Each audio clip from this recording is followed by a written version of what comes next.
Hey, True Believers, Chris Mac returning with our action figure reviews. And you have no idea how bad I have missed doing these. But the move is just about complete, and it was a little grueling. So I appreciate you all being patient as we got the studio together and just kind of try to get life all together in general.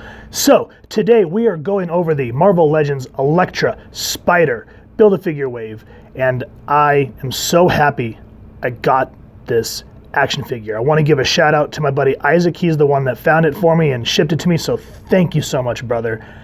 If you guys want to get this figure, it is getting harder and harder to find. I've looked at Big Bad Toy Store, Dorkside Toys, and DMW All Things Marvel, sold out or non-existent.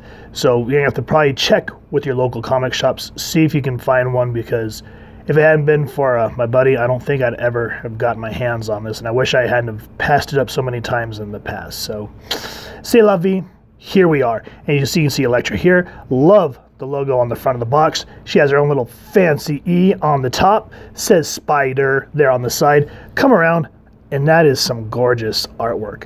Again, if anybody knows who the artist is that they commissioned to do these, I'd love to follow them on social media because their artwork is absolutely gorgeous. Come around here to the back, get a really awesome action shot of Elektra, get a read up, so I'll make sure to get that where you guys can pause it and read it when you want. Same thing with the figures from the wave, so you can see what you need to build Spider. Come around this way, same awesome artwork there. And then on the bottom, just all the legal stuff, you know, who cares? But what we do care about is Elektra an awesome figure or not. So let's get her out and get a closer look. And here's Elektra out of the packaging, and as you can see, just in a kind of a regular fighting position, she looks awesome on the spinner. I know I've said this before, but I'm so excited that I finally have her in my collection. She is an excellent looking figure. Now, with that said, there's a lot to love and a little bit to hate, just like with any figure. So let's go ahead and get her off the spinner and get a closer look at this deadly assassin.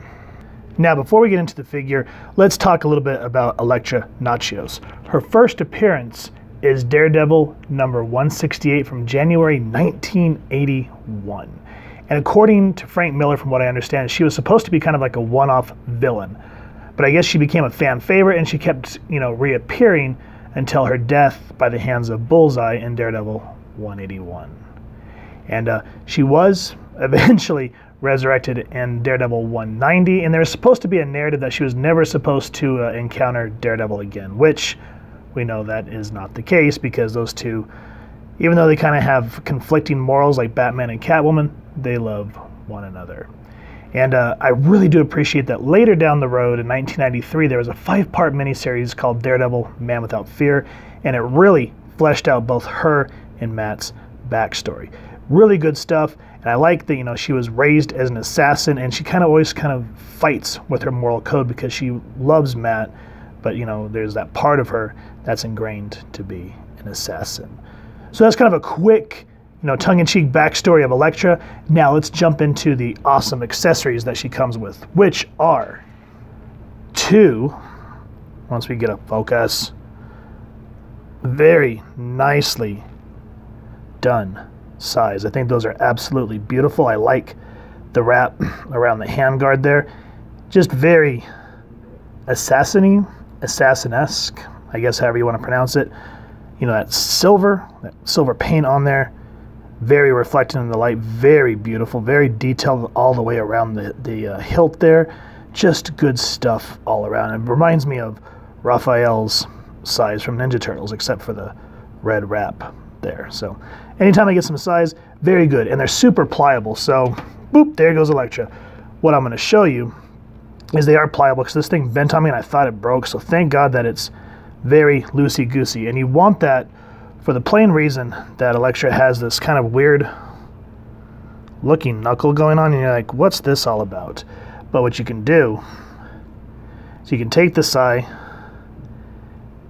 and just ever be so careful, just kind of jimmy it up in there, work the fingers, work the hand if you need to, warm it up.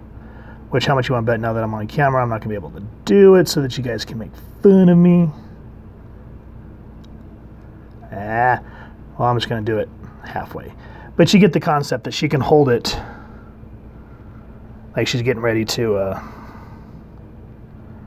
stab you in the face. So very cool shot there. You know, you get something like that, get her hands looking a little bit better, and you got a pretty cool Elektra pose. So she comes with two. Her other hand, we'll just go ahead and jump into the character herself now, looks more natural. Like I said, this one looks more like Eagle Claw, I rip your throat out.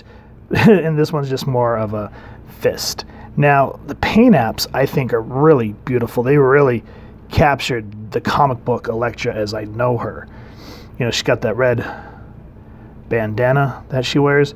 And I always love the attention to detail, how it looks like where it ripples naturally, like when it be wrapped on a head.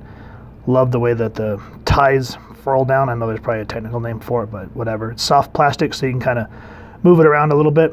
The hair is absolutely gorgeous. I like the way that it just kind of comes all the way down and around. It really frames the face. Blue eyes, very good detail.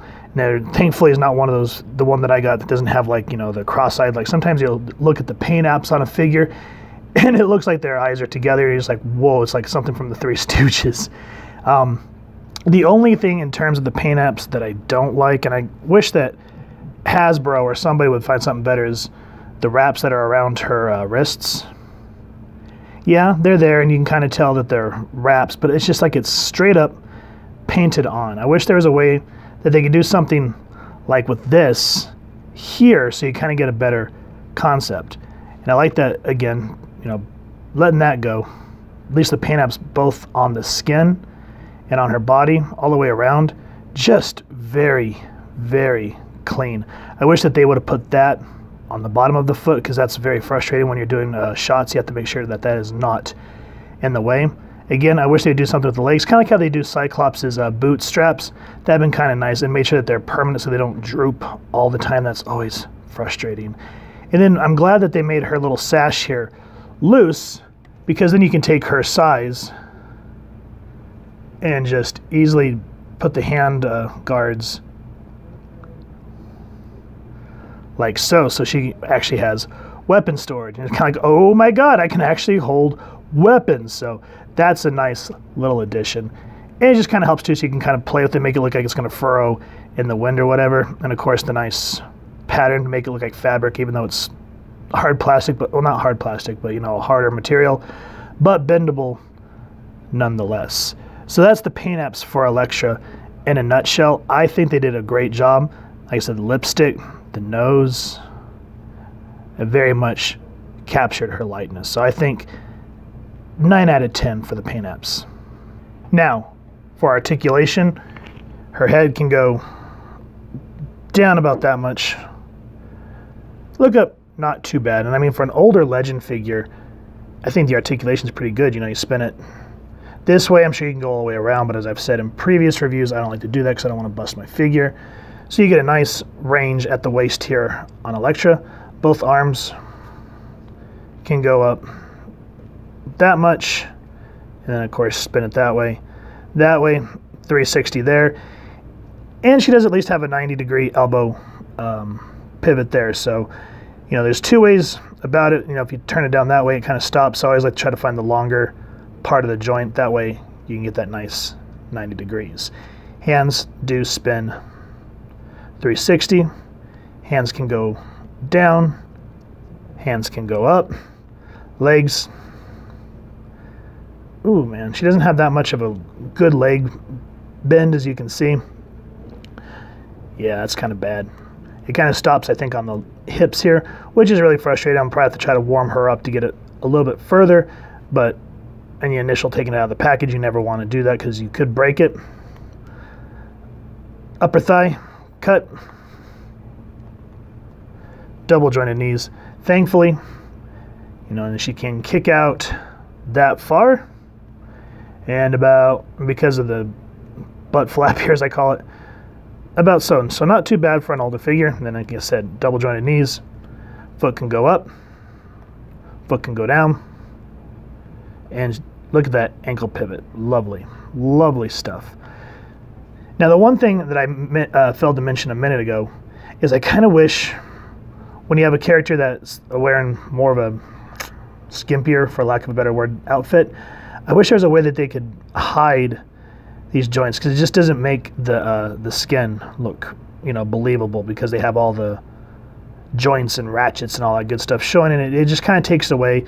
But nonetheless, if you're creative when you're posing or doing photography, then you know you can hide it and still get some relatively decent shots. Or, you know, if you're gonna put it on a shelf, you know, it's always the fun part, is just being creative with your figures. So articulation overall, 8 out of 10 for me. Now for some comparisons.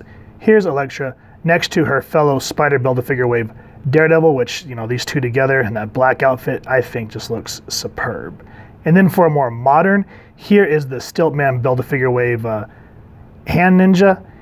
And I'm just so excited now that, you know, we have Daredevil, Elektra, and then of course the bane of their existence, which is always the hand. So you set these up either on a shelf or you get some action photography going on, and you're just going to have an absolutely great time with these figures. Speaking of, you know, since we're talking about the hand and ninjas from that time, let's back up a little bit just for fun comparison. Here is the McFarlane designed Batman from the DC multiverse, and even though he's 7 inches, I still think they all look gorgeous. And you can kind of see how the Marvel Legends are so much smaller, because these usually go at 6, 6.5, maybe 6 1/4. The only time they're usually about this big, you know, between 7, 7.5, is the Build-A-Figure. But, you know, if you actually want to put a hand ninja up against Batman, you do a little bit of a scaling perspective, you know, maybe put Batman back so much like that, and it's not going to look too bad.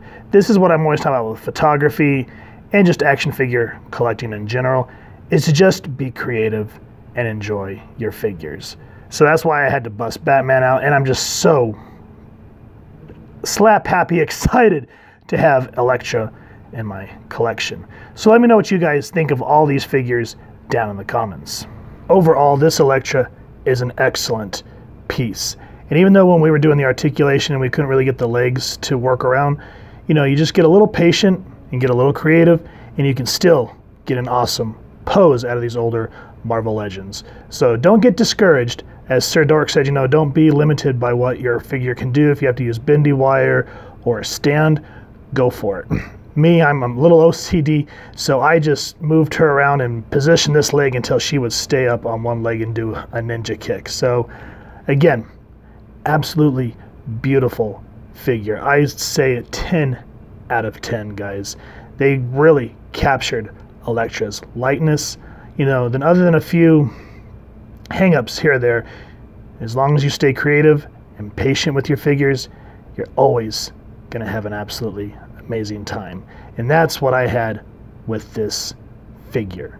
So if you have enjoyed what you've seen, please first and foremost support your local comic shop and see if you can find this figure, because as I said, she has sold out everywhere else, and you're probably have to go through the third-party market, and I hope that, you know, they don't mark up the price too much.